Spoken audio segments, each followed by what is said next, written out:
Egawan di maju kuas ingkap sisu dafi juar erga asa fice yoroga 50 devi yoros invest nuti tawang tevi namonni yada kapdan gafis kapdani kemarati jarawang tevi sakana akasitino kabada wae juar ini asete besisu naranjuru undum tike sannibetu media dadaratsis yoron dum out of one tevi dubbatama sole one tevi kesa debe yorogum barbadu kallachino man amma yada juar nufkabu hala de majru biya kesasto oromiasto nufkenna dubbate romfatu kallachi dan gara juarin chakasutti chena juarin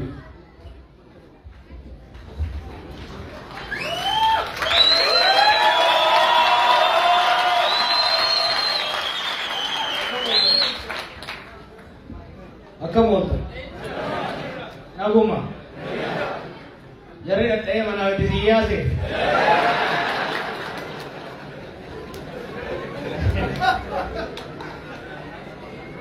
Warri Calgary, baga naga ulit deli. Warri Brooks, Oji nakam, Oji bekam aja.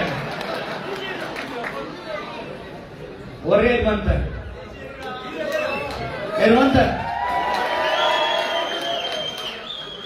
Nandu bajet itu nih war Calgary kena kira tapi asin nandu. War di favor nandu tuh guys.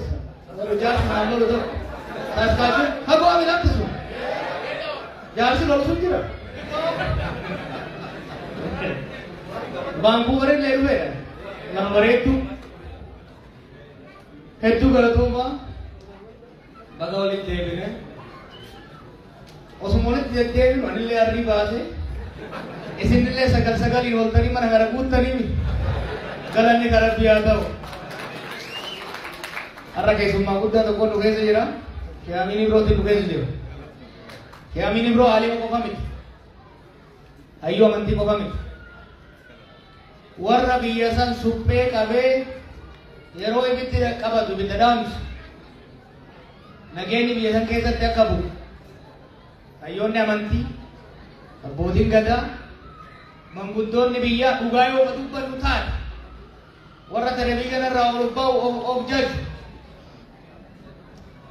warra waan qabu hin qabne dhaadatu osoo hin ta'in Itoophiyaa fi Oromiyaa kan bulchaa jiru abbootii amantii abbootii gadaa jaarsota biyyaati isaan keessaa Shaamilii Irroo nama tokko. Yoo yaadattan Shaytaan wayyaana di abdiilee umat Somaaliyaa di Oromoo waliin naqanii dhiigni nama kumaatamaa ka jige dhiiga sanqoorsine lafee cabse walitti suphine Oromoo Somaaliyaa walitti fayyifne nagaan akka waan waa takka hin ta'initti akka ol keessa jiraatan kan gochuu dandeenye gargaarsaaf tumsa aalimoota akka Shaamilii Irroo kana qabanneeti jechuu yeroo tokko harkaan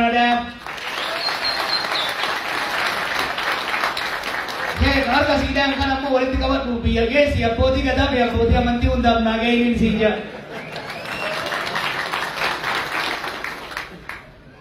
Waggaa shan jaatu walitti dhugaa dhufnu tarraa kanaa wal fakkaatti akkanumatti baay'atanii dhuftan. Nutti kaanii nutti tuulan. Gaafsan garuu baaltoo gamaa fi miidiyaa nutti fiigan. Har'a balbala irratti gaanii warrabsaa jiranii Gaaf sammal goone yeroo nuti wajan yeroo maqaan balleessan galma keessatti wal waamne balbala cufannee mari'annee ol baafnee gabbuufne doolaara Kanaadaa walitti qabnee ka Ameerikaa itti daballee riyaala Suudii walitti daballee miidiyaa ittiin ijaarranne nulleen isin wal qixaa arraba keessanirra dheeraa ka kijibaa osoo hin ta'in ka dhugaa dubbachuu eegallee jennee jechuudha. Har'as duulli qindaawaan maqaa balleessuu maqaa xureessuu akka waan faranjiin gowwaa teeteetitti kijiba dhugaa bakkeessanii itti dhoobu deemuu tuni waan biraatti ni miti. Ani isinitti himu jarri maqaa na balleessituu ana nan jibbetu. Ana wajji olla beektaa nagaa waliin qabna hedduu na jaalatanii leessuu.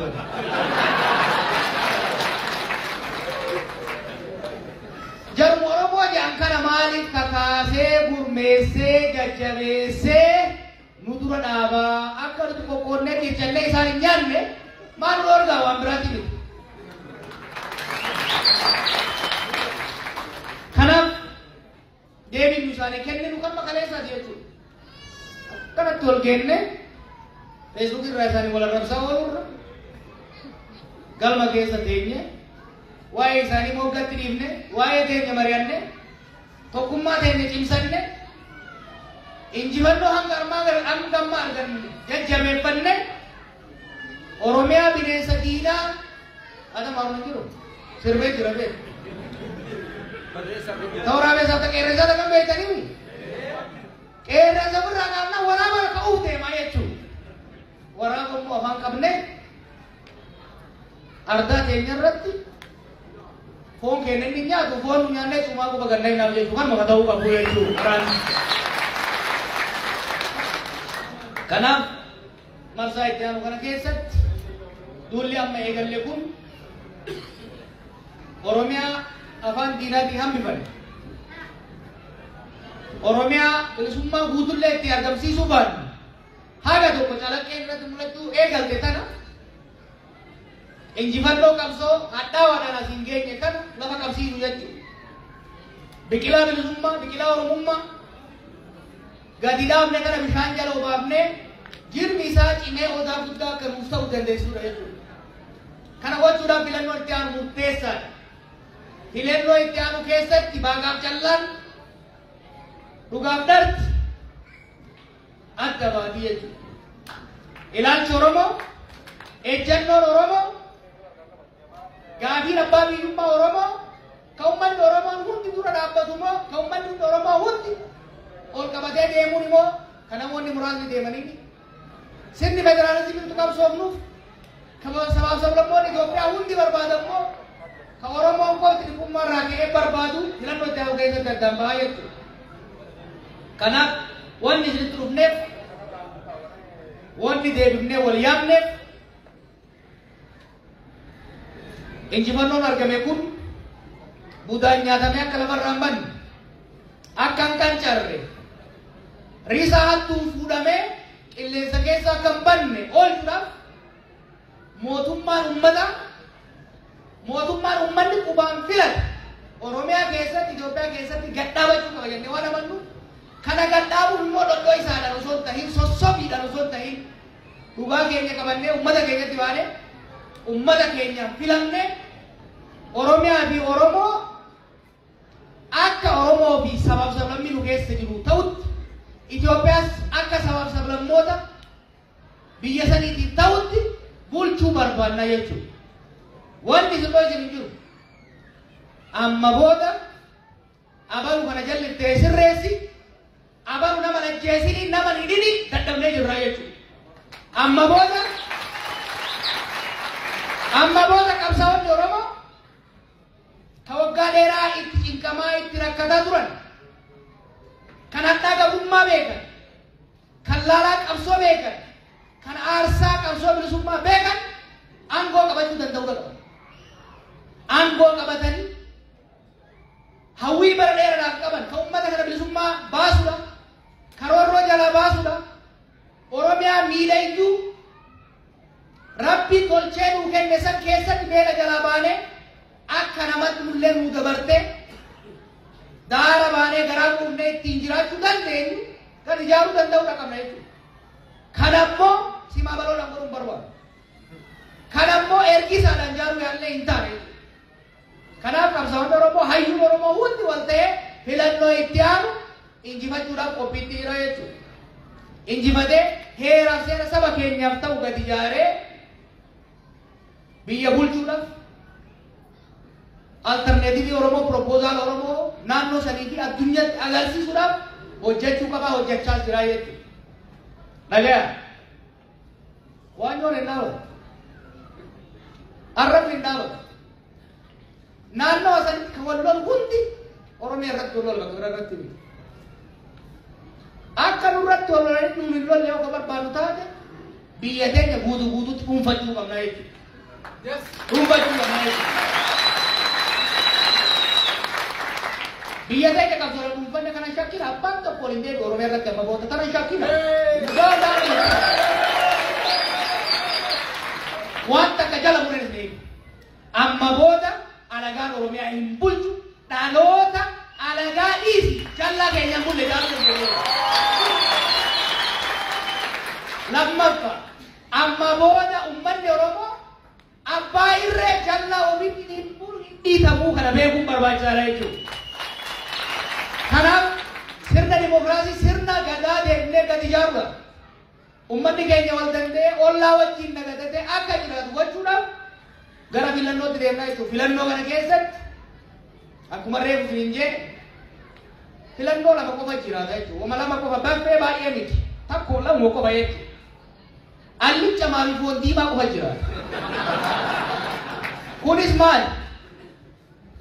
Tokko ummanni biyya keenya ummanni Oromiyaa fi Itoophiyaa mirga hiree murteeffannaa isaa qabsaa'ee asiin gaale biyya saboonni naannoo ofii irratti aangoo guutuu qabatanii ittiin bulfatan kan eenyummaa ofii ittiin qaanfanneef hin dhiitan kan qabeenya isaan irratti isaan agabanii kan biraa kuufee deeqifatu kan taane kan fagoorraa itti ergamee bulchuu fi jallaan keessaa maratamee itti shuumamu osoo hin taane ka ofii filatanii bulchan sirna federaalizimii ummatoonni ittiin bulchanii biyyas waliin ittiin bulchan gadi ijaaru tokko kan lammataa akka duraanitti maqaa Itoophiyaaf tokkummaatiin kakataa sabaaf sablammoota cunqursaa aadaa ormaa tuffachaa akka alatti agartan kanatti summiidhaan ummata keenya irratti arraba roobsaa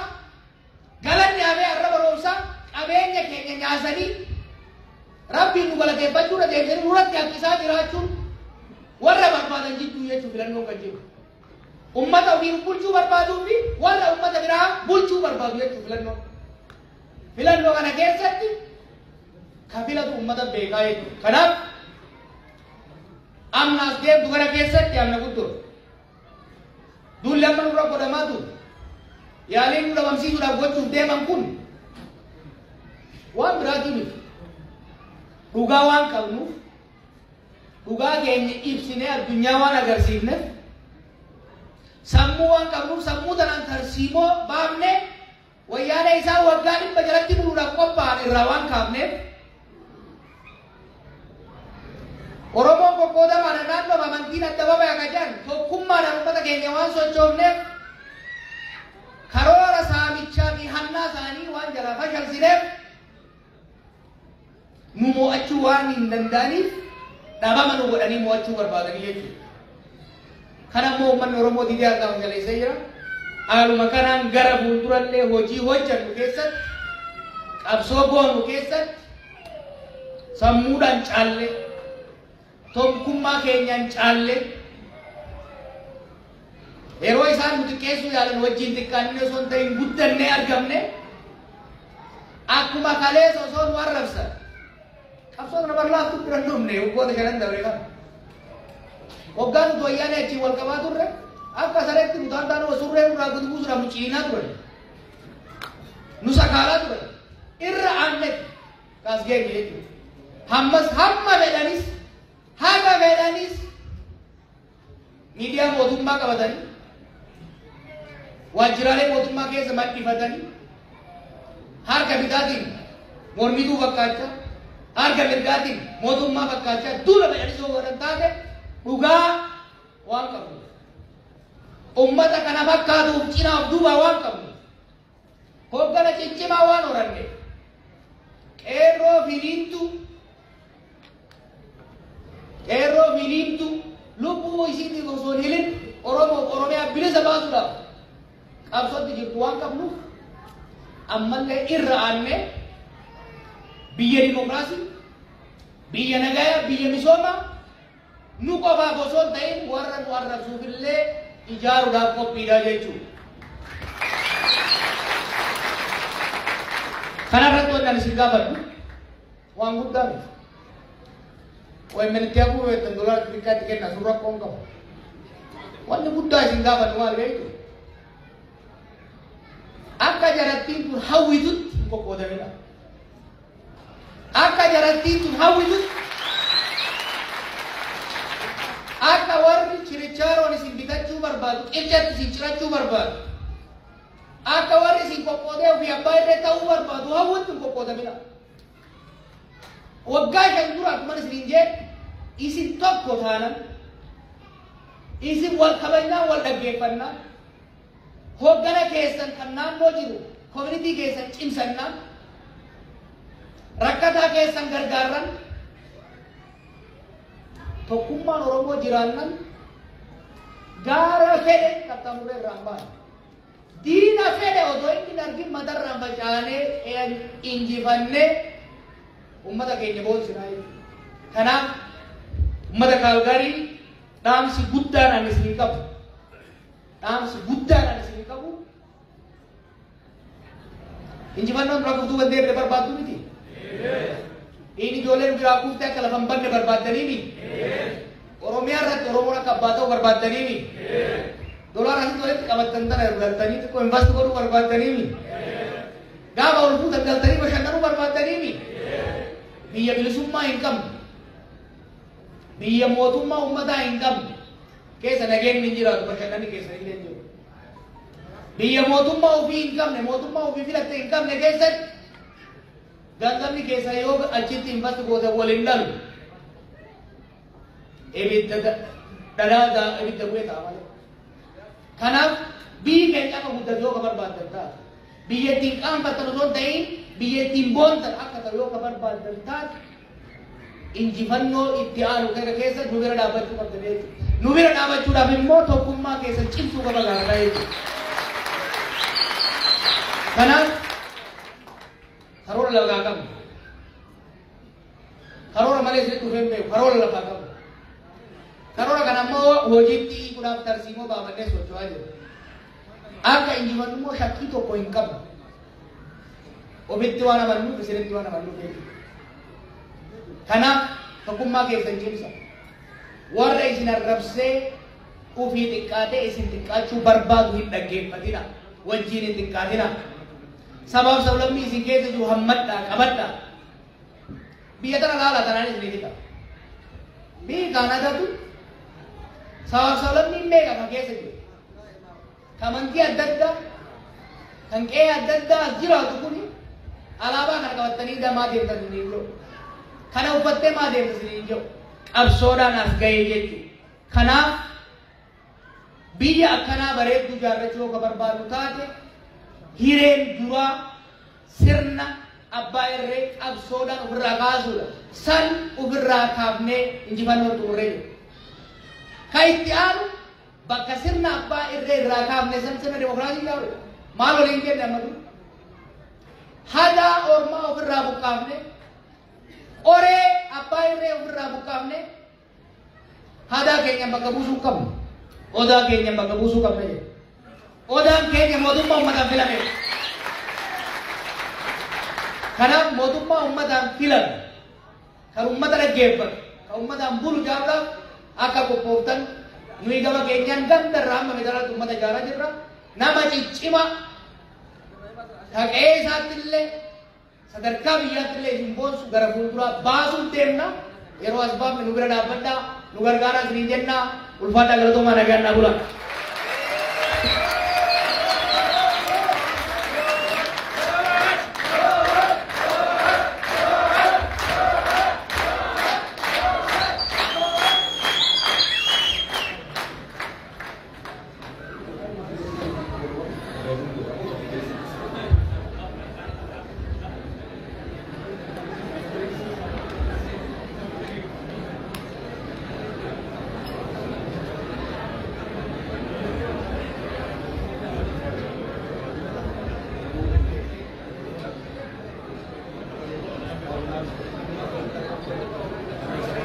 Okay, guddaa galatooma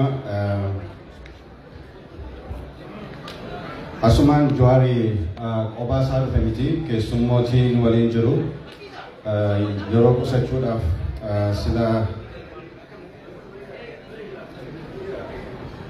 asitti nafeerre waan ta'eefi Eeliyaas Ibsaa, Tamasgeen Barisoo, Muhammad Abdosh Jawaari wajjin warri dhuftan si'a tokko ol kaatanii uummata kana wajjin akka wal bartanii asuma ka si'a tokko nagaa gaafadhaani.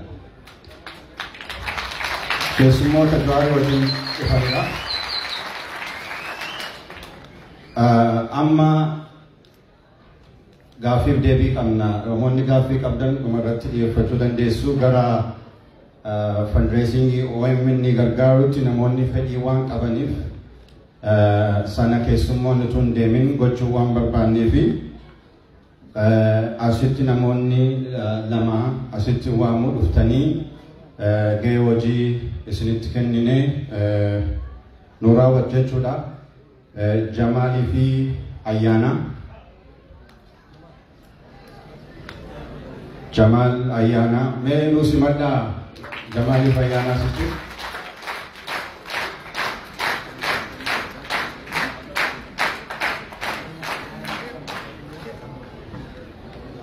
So sagantaan kana booddee jiru kan Ayyaanaa fi Jamal jechuudha.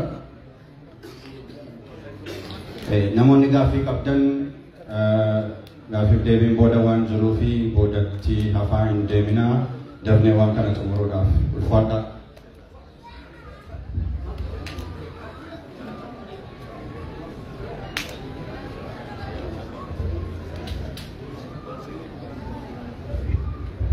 Hayyee galatoomaa ulfaadha xiqqoo hamileen na diqqaate.